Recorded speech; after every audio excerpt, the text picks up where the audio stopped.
এত বেলা হয়ে গেল, বিছানা থেকে উঠছো না? কাজকর্মর কি মাথা খেয়ে নিয়েছো?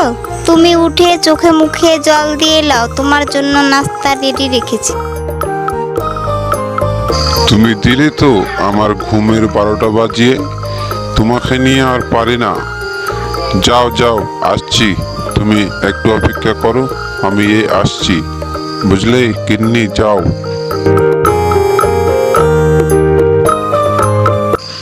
কই গো গিন্নি, আমার যে অনেক দেরি হয়ে যাচ্ছে। এসো, তুমি বেরিয়ে এসো।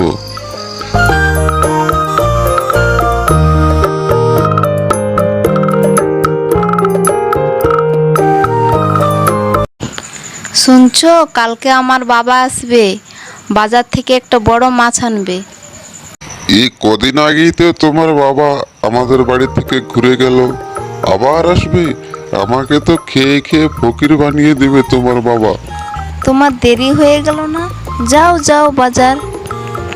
হ্যাঁ হ্যাঁ হ্যাঁ, যাচ্ছি। এই চলে যাচ্ছি, এক্ষুনি চলে যাচ্ছি।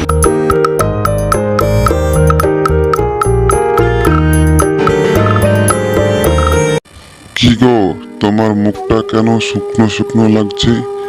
কি যেন হয়েছে মনে হচ্ছে। তেমন কিছু না, তোমার কাজকর্মর কি কোনো ব্যবস্থা হলো? না গো, ব্যবস্থা হয়নি। তবে প্রতাপদা ডেকেছে তার আড়তে, যদি কোনো ব্যবস্থা হয়। বেশ তো, খুব ভালো।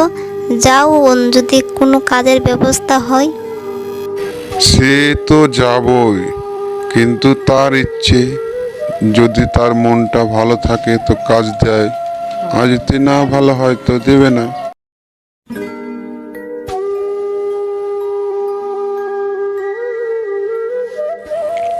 কিরে মহেশ, আসলি? আয়, বস। কি বলছিলি বল। কি বলবো আর দাদা, আপনি যে আমাকে কাজের জন্য ডেকেছিলে, আপনি আমাকে কাজ দেবে বলেছিলে, সেই জন্য আসলাম আর কি। বলুন, আমাকে কি কাজ করতে হবে? আপনার যা কিছু কাজ হবে আমি করে দিব। হো হো হো, তুই আর একদিন আগে আসলে কাজটা পেয়ে যেতি কি রে মহেশ।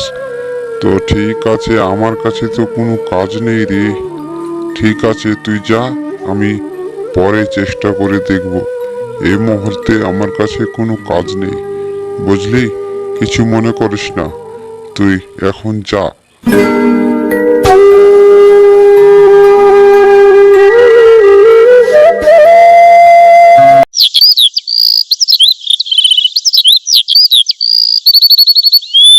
একি মহেশদা, সকাল সকাল নদীতে ছিপ ফেলিয়ে কি খুঁজছো তুমি?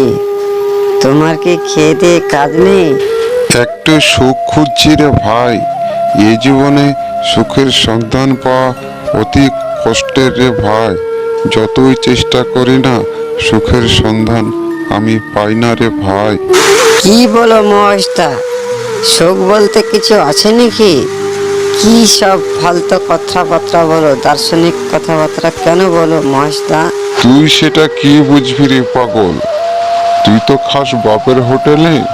যখন নিজের পায়ে দাঁড়াবি, নিজে রোজগার করতে শিখবি, সেদিন বুঝবি সুখ কিসের আছে কি নেই। না, সকাল সকাল তোমার সাথে ভয়েস করে মেজাজটা খারাপ করতে চায় না। তো কি হলো, মাছ কি একারটা উঠলো? না সারাদিন শুধু ছিপ ফেলেই যাবে ফেলেই যাবে? না, আজকে মনে হয় কিছুই বাঁধবে না। আমার অত বড় কপাল নয় রে পাগল, অত বড় কপাল নেই। আরে মহেশদা, মনে হচ্ছে অনেক বড় মাছ বেঁধে গেছি গো। তোমার তো কপাল খুলে গেল, এবার তুমি কিন্তু বড় লোক হয়ে যাবে মহেশদা। অত কথা না বলে তুই আমাকে সাহায্য করতে পারিস তো? ঠিক আছে ঠিক আছে, আমি সাহায্য করছি। তুমি একটা কাজ করো, আমি মাছটিকে উঠাচ্ছি, তুমি তাকে ধরে নাও, কেমন?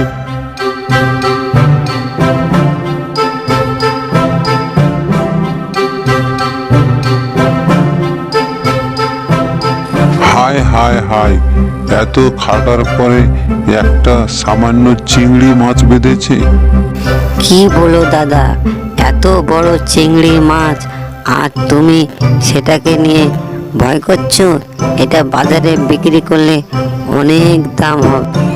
চিংড়ি বলি তো কাঁদি রে, রুই কাতলা হলে তো অনেকজনই বাজারে নিয়ে নিত, অনেক পয়সাও আমি পেয়ে যেতাম, সেই জন্য তো কাঁদছি রে। ধুর দাদা, এই নিয়ে কোনো চিন্তা করো না। তুমি মাছ বিক্রির ভার আমার উপরে ছেড়ে দাও। আমি কিভাবে বিক্রি করব সে আমি জানি। ঠিক আছে ঠিক আছে, তাহলে শুন, এই মাছ বিক্রির টাকাটা কিন্তু পুরো আমাকেই দিবি।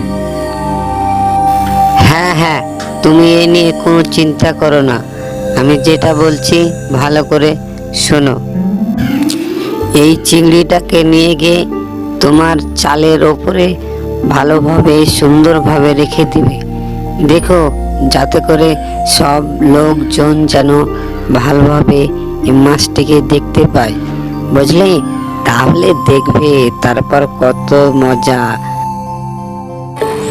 ঠিক আছে ভাই, ঠিক আছে, তুই যেটা বললে আমি তাহলে তাই করব। চল এখন আমরা যাই।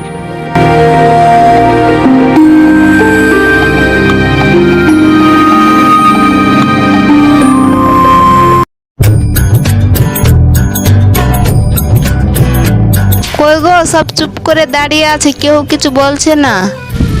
তুমি চুপ করে এখানে দাঁড়াও তো, তোমাকে অত কথা বলতে হবে না, একদম চুপ করে দাঁড়াও। বাবা বাবা, তুমি কিন্তু এই মহেশদার মাছটা নিয়ে নাও।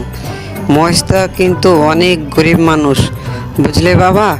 তুমি কিন্তু একটু বেশি দাম দিয়ে মহেশদার মাছটা নিয়ে নাও, যাতে করে মহেশদার সংসারটা ভালোভাবে চলে বাবা, বুঝলে?